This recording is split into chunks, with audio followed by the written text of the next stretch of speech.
બે કાંઠે ગુરુકુળ વડિયા બ્રિજ.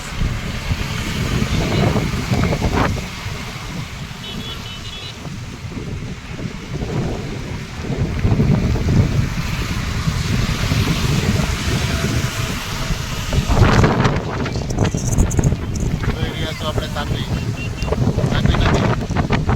તારીખ 23/7/2026 ગુરુવાર સાંજના 7:15 વાગે.